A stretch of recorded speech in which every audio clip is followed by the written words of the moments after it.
ሀና በስተመጨረሻም አባቷ ወላጅ አባቷ እንዳልሆነ ተረዳች። አባቷ እንግዲህ በጧት ወደ ቤተ ክርስቲያን ሄደው የተፈጠረውን ነገር ሁሉ ነገሯት። አባቷ እንዳልሆኑና ወድቃ ካገኙባት ቦታ አንስተው እንዳሳደጓትና ልክ እንደ ልጃቸው አድርገው ተንከባክበው እንዳሳደጓት ነገሯት። ይህን ደግሞ ማመን አቅቷት ለሷ በጣም ከባድ ሆኖባት ነበር። ሰላም ሰላም፣ ውድና የተከበራችሁ ቤተሰቦች እንዴት ናችሁ? ደህና ናችሁ ወይ? እንኳን ደህና መጣችሁ። ለቤቱ አዲስ ከሆናችሁ ቤተሰቡ ነው። ዛሬ እንግዲህ ኖላዊ ክፍል 12 ተለቋል። በዚህ ክፍል የሚገርም ነገር ታይቷል ማለት ነው።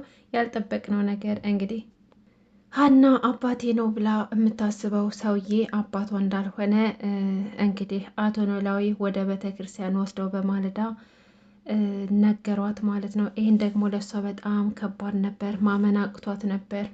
እንግዲህ አቶ ኖላዊ በድሮ ጊዜ ከ16 ዓመት በፊት ሾፌር ሆነው በሚሰሩ ሰዓት ወደ አክሱም ማርያም በሄዱ ሰዓት እንግዲህ ሀና መሬት ላይ ቁጭ ብላ ስትጫወት እንዳገኟትና ከዛም በኋላ ዝም ብለው ሲያዋት እየተጫወተች እያለች ወድቃ ደም እንደፈሰሳትና አቶ ኖላዊም ደግሞ አግኝተዋት ከወደቀችበት አንስተው ወደ ሆስፒታል እንደወሰዷትና እዛ ምርመራ ሲያደርጉላት ማስታወሷን እንደረሳችና ከዛም በኋላ ቤተሰቦቿ እነማን እንደሆኑና ፈላጊ እንደሌላት ሲያውቁ እሳቸው ያው ልጅ ስለማይወልዱ መሀን ስለሆኑና ትዳራቸው ስለተበጠበጠ በዛም ምክንያት ስሜታዊ ስለሆኑ መጠጥ ይጠጡ እንደነበርና ሀናን ወድቃ ሲያገኟትና እንዲሁም ደግሞ ማስታወስ አትችልም ሲባል ልክ እንደ ልጃቸው ማሳደግ እንደጀመሩና ለዚህ ክብር ለዚህ ደረጃ እንዳበቋት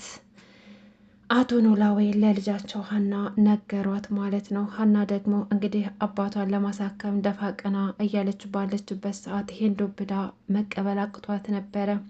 እንደ አባዬ ምን ሆነህ ነው እንደዚህ አይነት ቀልድ የምትቀልደው? ምን ሆነህ ነው? እኔ ከብጅህ ነው?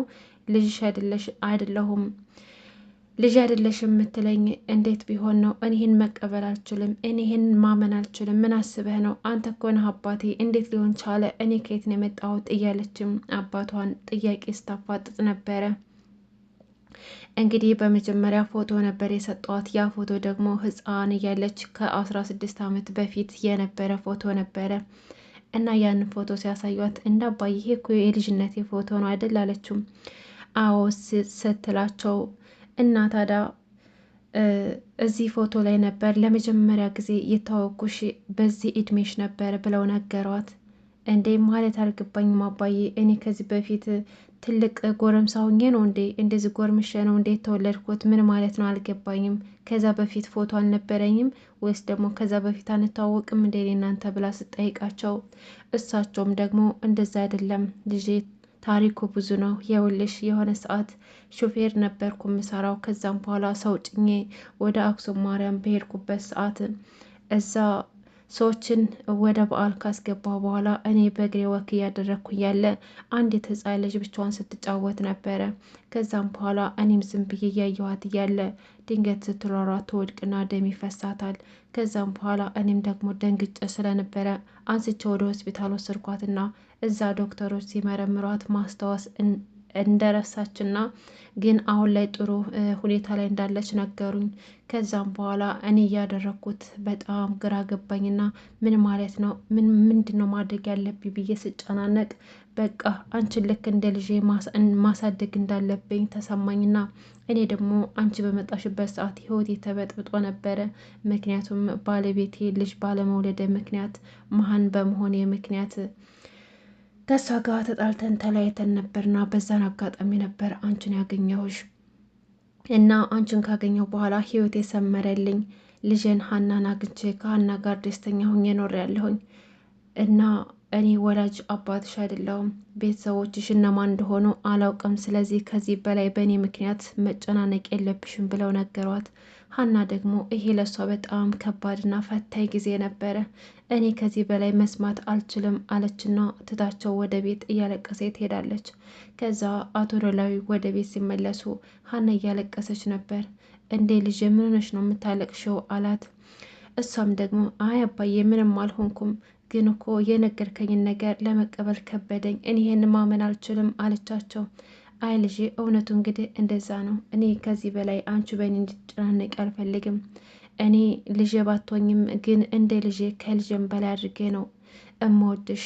ነገር ግን ደግሞ እውነቱ ጊዜው ረፍዶብኝ ከመሞቴ በፊት ይህንን እውነታ ልንገርሽ ብዬ ነው። ደግሞ በእኔ ምክንያት ብዙ እየተጨናነቅሽ ነው፣ ብዙ እየደከምሽ ነው። ስለዚህ የተፈጠረውን ነገር ብለው ለሀና ሁሉንም ነገር በዝርዝር ነገሯት። ከዚህ በፊት እሷን ለማሳደግ ለእሷ ዳቦ ኬክ ለመግዛት ራሱ ልመና ላይ እንደወጡ የኔ ቢጤ እንደሆኑ እንግዲህ ኩታም አንጥፈው እንደለመኑ ሁሉንም ነገር እያስታወሱ ነገሯት።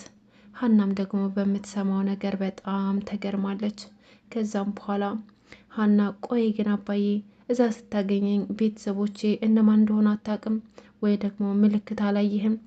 ቆይ ቤተሰቦቼ የት ናቸው አለች። ከዛም በኋላ አቶ ኖላዊም ሀኒ እኔ ቤተሰቦችሽ እነማን እንደሆኑ አላውቅም፣ ምንም አይነት የነሱ ፍንጭ አላገኘውም፣ ነገር ግን የዛ አካባቢ ሰው እንዳልሆንሽ ገብቶኛል አሏት።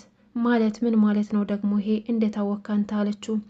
እሳቸውም ደግሞ ያወቅኩትማ እዚያ አካባቢ የሚኖሩ ልጆች ትክክለኛ አማርኛ አያወሩም፣ ቢያወሩም ደግሞ በትክክል አቀላጥፎ አይናገሩም፣ ትንሽ አፋቸውን ይዛቸዋል። አንቺ ደግሞ አቀላጥፈሽ ትናገሪ ነበር። ስለዚህ አንቺ ለእንግድነት የመጣሽ እንጂ የዛ ሀገር ነዋሪ ሰው እንዳልሆንሽ ያስታውቃል። ስለዚህ እኔ የቤተሰቦች እነማን እንደሆኑ ፍንጫቸውን አላውቅም ብለው ነገሯት። ሀናም በምትሰማው ነገር በጣም ገረማት። ከዛም በኋላ ሀና ይኸውልህ አባዬ እኔ ቤተሰቦቼ ሌላም ሰው ቢሆኑም እንኳን እኔ ስለነሱ አላስብም። አሁን ላይ የማስበውም የምጨነቀውም ለአንተ ብቻ ነው። አንተ ብቻ ነህ አባቴ። ወይም ደግሞ ሰልችተህ ጠልተህ ከሆነ ንገረኝ። የኔ አባቴም ቤተሰቦቼም አንተ ብቻ ነህ ብላ ነገረቻቸው። አቶ ኖላዊም ደግሞ ሀናን ከምንም በላይ ይወዷታል። አዎ ልጄ እኔማ እኮ አባትሽ ነኝ፣ ነገር ግን ወላጅ አባትሽ አይደለሁም ነው እንጂ አልኩት። አንቺማ እኮ ልጄ ነሽ። ስለዚህ እውነታው እንድታውቂ ብቻ ነው የነገርኩሽ ብለው የተፈጠረውን ነገር አንድ ባንድ ነገሯት።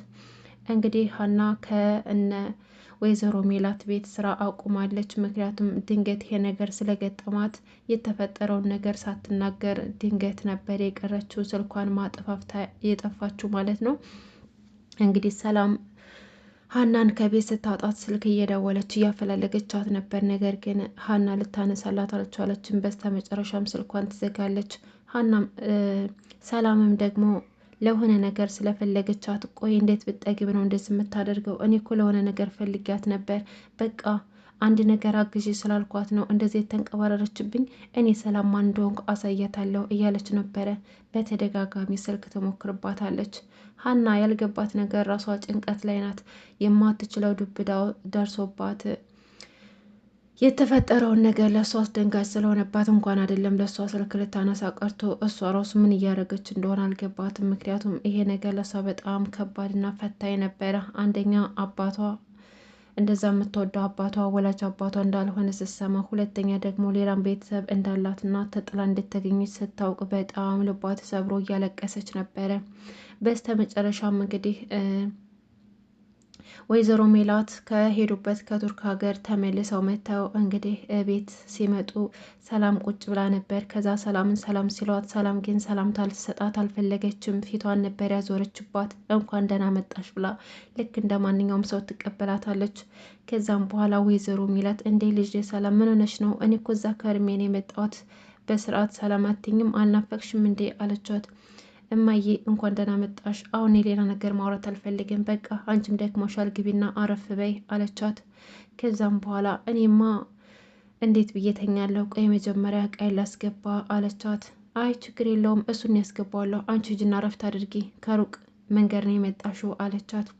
ውይ ልጄ ተባረኪልኝ። በቃ ሂጂና ሹፌሩን አግዡ፣ አንቺ አስገቢው። እስኪ እኔ ልሂድና ወደ ክፍሌ አረፍ ልበል፣ ሻወር ልውሰድና አረፍ ልበል አለችና ወይዘሮ ሜላት ወደ ክፍሏ ስትሄድ እዛ እያስተካከለች እያለ ሚናስ ይመጣና እማዬ መጣሽልኝ ብሎ ሂዶ እናቱን ያቅፋትና ሰላምታ ይጠይቃታል። ከዛ እንደናፈቀችው ነገራት። እሷም ደግሞ በጣም እንደናፈቀችውና እኔ እኮ በጣም ተጨንቄ ነበር ላንተ፣ ነገር ግን ሳይህ በጣም ጥሩ ላይ ያለ ትመስላለህ። ቆይ ማን የተንከባከበ? ሰላም ተንከባከበች እንዴ አለችው። ከዛም በኋላ እኔ በጣም ሰላም ነኝ አለ ሚናስ። በጣም እኮ ሀና እየተንከባከበችኝ ነው፣ ጥሩ አድርጋ እየተንከባከበችኝ ነው። ሰላም እሳ አለችው። ሰላምም እሷማ ግዴታዋ ነው እህት ያደለች ግዴታዋ እኮ ነው። ነገር ግን ሀናም በጣም እየተንከባከበችኝ ነው። ብታይ ሰላም ራሱ ልክ እንደ እናት አንቺ በሌለሽበት ልክ እንደ እናቱና ስትንከባከበ የነበር ማየ ብታያት እኮ ብሎ ነገራት። ወይዘሮ ሜላትም ደግሞ ሰላም ተቀየረች ብላ በጣም ደስ አላት። ነገር ግን ሚናስ ምንም ነገር ይዘሽልኝ አልመጣሽም እንዴ? ገዝተሽልኝ እያልኩሽን ነገር አላመጣሽም አላት። እሷም ደግሞ አላመጣም ወይ ረስቼዋለሁ ብላ ትቀልድበታለች። ከዛም በኋላ እማዬ ምን ሆነሽ ነው? እኔ እኮ አምጪልኝ ብዬሽ ነበር። በቃ ችግር የለውም ዋናው አንቺ ሰላም መሆንሽ ነው። ሌላ ጊዜ ታመጭልኛለሽ ሲላትም ይመስልሃል እኔ ያንተን ትእዛዝ ምረሳ? አምጥችልሃለሁ እክፍል አስቀምጭልሃለሁ አለችውና እሱም ደግሞ እማዬ በጣም አመሰግናለሁ አለና ትቷት ወደ ክፍሉ እየሮጠ ይሄዳል። ከዛም በኋላ እንግዲህ ወይዘሮ ሜላት የልጇን ፎቶ ይዛ አሁንም እንደተለመደው ማልቀስና ስለ ልጇ መጨነቅ ትጀምራለች። እንግዲህ ወይዘሮ ሜላት ሀና የጠፍታ ነው ለምንድን ነው ስላልመጣችው እያለች መጠየቅ ትጀምራለች። ሚናስን ጠየቀችው። ሚናስም ደግሞ ምንም እንዳልተፈጠረና ብቻ ትናንትና አግኝቻት ጥሩ ላይ አልነበረችም። እሱም ደግሞ በአሮን ምክንያት ነው። አሮን ያደረገውን ነገር እያንዳንዱን ነገር ለወይዘሮ ሜላት ነገራት። ከዛም በኋላ ወይዘሮ ሜላትም ባለቤቱን ካልናቆ አጥሩን አይነቀንቆ ብላ ተናገረች። እና እንዴት ቢደፍሬ ነው እንደዚህ ያደረገው በቤቴ ላይ እንዴት እንደዚህ ያደርጋታል? በቃ በሱ ምክንያት ልቧ ተሰብሮ ይሆናል ላይ ያልመጣችሁ በሱ ምክንያት ነው በቃ ያልመጣችሁ እያለች ስለ ሀና ስትናገር ነበር። ሀና ግን ከዛም በላይ የሰበራት ነገር ነበረ። አንደኛ የአሮን ነገር አለ፣ ሁለተኛ ደግሞ የአባቷን ነገር ስትሰማ በጣም ልቧ ተሰብሮባት አሁን ላይ ስራው ትዝ አላላትም። ከዛም በኋላ ወይዘሮ ሜላት እንግዲህ ስራውንም እንግዲህ የቤቱንም ስራ የውጭንም ስራ ተያይዘዋለች። ምክንያቱም ሀና ስለሌለች። ሚናሴ ደግሞ በተደጋጋሚ ስለ ሀና እየጠየቀ ይገኛል። በስተ መጨረሻም እንግዲህ ሀና ወደ ስራው መመለስ ትወስናለች። ስትነሳሳ በጧት አባትየው እንዴ ሀንዬ ልትሄጂ ነው እንደ አለ። አዎ ሊሄድ ነው አባዬ፣ ብታይ እኮ በምን ምክንያት እንደቀረው እንኳን ሳልነግራቸው ሳላስፈቅድ ነው የቀረውት። ስለዚህ በቃ መሄድ ይኖርብኛል፣ እስከምትጨርስ ነበር ስጠብቅ የነበርኩት አለቻቸው። ከዛም በኋላ እሺ በቃ ልጄ ትንሽ እኮ ረፍት ብታረጊ ጥሩ ነበር እና በቃ ፈጣሪ ከተልሽ በሄድሽበት ሁሉ ሰላሙኝ ሂጂ በቃ አለና መስቀሉን ሰጥተዋት አንገቷ ላይ አስረውላት ወደ እነ ወይዘሮ ሜላት ቤት መጣች ማለት ነው። እንግዲህ እዛስ ምን ይፈጠር ይሆን? ሰላም በሰላም ትቀበላታለች ወይስ ደግሞ ወይዘሮ ሜላት በሰላም ትቀበላታለች ወይስ ደግሞ ያስወጣት ይሆን? ይሄ እንግዲህ እስካሁን የታወቀ ነገር የለም። እንግዲህ ወይዘሮ ሜላት ደግሞ ልጅ እየጠራችኝ ይመስለኛል፣ በተደጋጋሚ በህልም እያየዋት ነው እና ወደ አክሱም በድጋሚ መሄድ ይኖርብኛል እና ምናልባት እዛ ባገኛት እያለች ተናገረች። ሚናስ ደግሞ እንደማየ ለምንድነው እዛ የምትሄጁ? ደግሞ እንደዚህ መጨናነቅ የለብሽም፣ ሁሉም መልካም ይሆናል። እዛ እኮ ብትሄጂ ምንም መፍትሄ አይኖረውም ቢላትም እሷ ግን በቃ እስኪ ለመጨረሻ ጊዜ ሂጄ ሊያት፣ ምናልባችም እኮ እዛው የጠርኩባት ቦታ መታ እየፈለገችኝ ይሆናል። እኔ ደግሞ በህልሜ በተደጋጋሚ እያየዋት ነው፣ በተደጋጋሚ እማዬ እያለች ስትጠራኝ ይሰማኛል ሀሴትዬ እያለች ነበረ። እንግዲህ ወይዘሮ ሜላት ወደ አክሱም ልትሄድ ነው። ሀኒ ደግሞ ወደ ወይዘሮ ሜላት ቤት እየመጣች ነው። ምናልባችም መስቀሉን ካየችው ልጇ እንደሆነች ልትረዳት ትችላለች። ስለዚህ የሀና ቤተሰቦች መገኛ በቅርቡ ነው ማለት ነው። ውድ ቤተሰቦቼ ኖላዊ ክፍል 12 ይሄን ይመስል ነበር። እስካሁን አብራችሁ ስለቆያችሁ ከልብ ነው የማመሰግነው።